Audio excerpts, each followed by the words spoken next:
Hey everyone, we're fossil hunting today. Hopefully we can find some pretty cool or rare finds. We're out fossil hunting again today, and what we have here is some fish bone. Possibly one of the gill covering bones. It's a little hard to tell, but he's here in this Raytown limestone. Unfortunately, I don't see any teeth in this fragment. I'm going to flip it over. I hate to say it, but I'm not really interested in this bone too much. But I'm going to flip this over and let the rain wash this dirty side, and then might come back and take a look. But hey, not bad for the first 5 minutes being here. Since this is an old construction site, phosphate nodules litter the ground and earth here. Here's a nice piece. Feels like two are stuck together, but usually the elongate ones will have a jaw material, or they'll have Listercanthus spines. So it's really good when you find ones that are elliptical or oddly shapen. Here's another one. Oh, it's already broken. Actually, I found this other piece a couple seconds ago. I've wanted to look at this in the microscope.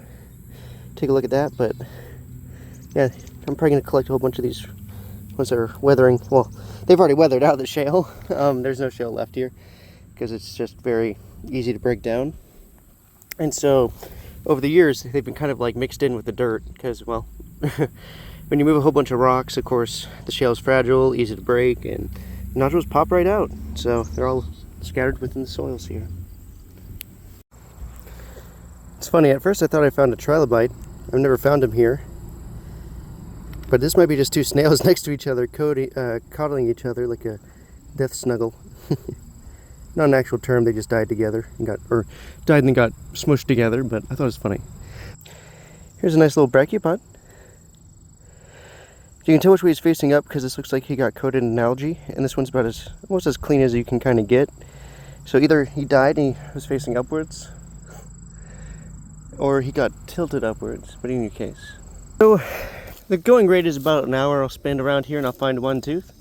Guess what we found?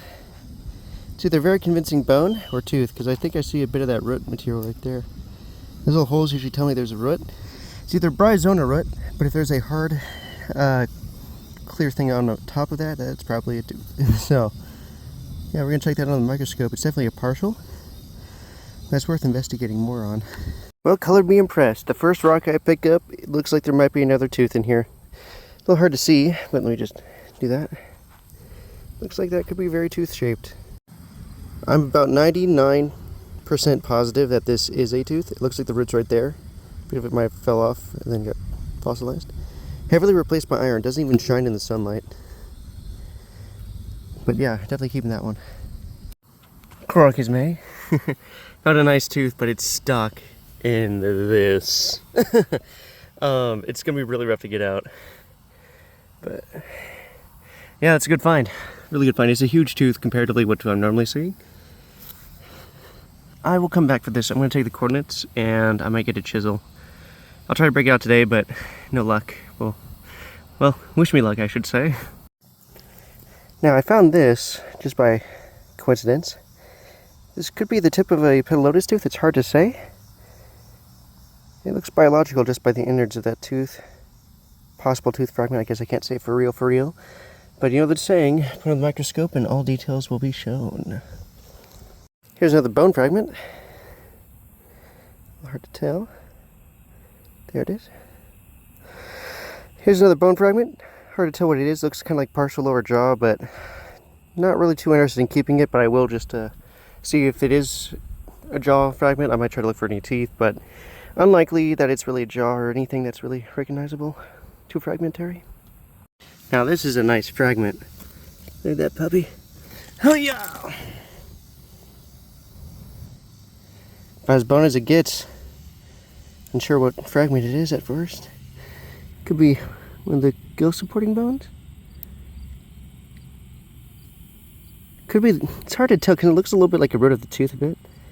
I know it's bone because you can see a lot of pores in there. Hard to say. It's definitely one of the larger fragments. Worthy to keep. Color me impressed. Could be chunk of just chunk of carbon. Damn it. From a distance it looked like it could have been a huge tooth. You usually don't see this in 3D. I've seen this many times before because I just hunt the same areas, but I love this one. I wish I could get him out, but he shows a great example of algal coating around a fossil. And that's how you know it's algae, because it's what it looks like on the side view. And in 3D, it's pretty hard to find them like this. Over the years, it's gotten kind of overgrown, but that doesn't mean you can't still find nodules on the ground here. Found just one not too long ago. Pretty nice sized one too. That's where I find most of the big ones still. And yeah, they litter the area. I found a tooth here before too. You kind of want to come out here when it gets a little bit better out, a little colder. A lot of this vegetation dies off. And you can start seeing in between the bushes. And then you can start seeing more nodules. When I say you can find them in the limestone, I do mean you can find the phosphates in the lime. This is a whole bunch of shell material. Whatever it was is pretty big. I'm not sure myself. It could be crustacean, could be ammonoid, nautiloid. It's hard to tell. I don't see any sutures or anything, but they get pretty big and massive sometimes. Here's a massive sized nodule. It could be coprolite, which is like giant fish poop. This would have been a huge one if it is. Kind of see some separation. Hard to say, but would have been a big one if it was. It's right next to this little material. It could also, this carrot-based material is either arthropod, ammonoid, nautiloid, or it could be brachiopod, shell remains that just gotten kind of like stuck together. It's interesting. I'm not 100% sure, but yeah. They litter the ground pretty much everywhere out here. I've picked up so many in the past couple of years. I'm running into some dry spots. Probably start bringing out a shovel out here and just start going ham. And a lot of the heavy ones are probably sinking in the mud as just rain kind of surrounds them. They just get covered and buried. I've seen the lighter ones stay on the surface for a while though. Now here's the thing that kind of looks like nodules, but it's not. That's a whole bunch of rabbit dung. But some of the nodules do look that size and do get small. Like this guy right here. Some of them do get pretty small and similar sized. But you don't want to make that mistake more than once. Oh, huge nodule. I was just about to shut off the camera too. He's right here. Ah, he's a half. Done. Small nodule here though. Small nodule here though. See another. Now this is the type you love to see. He's a little thin, but he's pretty nice and long. This could be something. It's a little hard to tell. This one seems a little bit potentially a dud, but the holes in there kind of suggest something. So we'll definitely take a peek later. Here's another massive crinoid stem. Pretty roughly huge. Get your little size reference up in there. Kind of looks like someone took a little chunk out of him, but I really know it's a whole construction site, so things get jumbled up. He just probably broke apart. That's a pretty big one though. Hey everyone. Thanks for watching. I hope you had a great time with the video. We found a lot of good finds today, a couple teeth, crinoids, and all sorts of craziness. But if you want to follow for more, I will do videos and topics of what people recommend me. And yeah, please feel free to follow.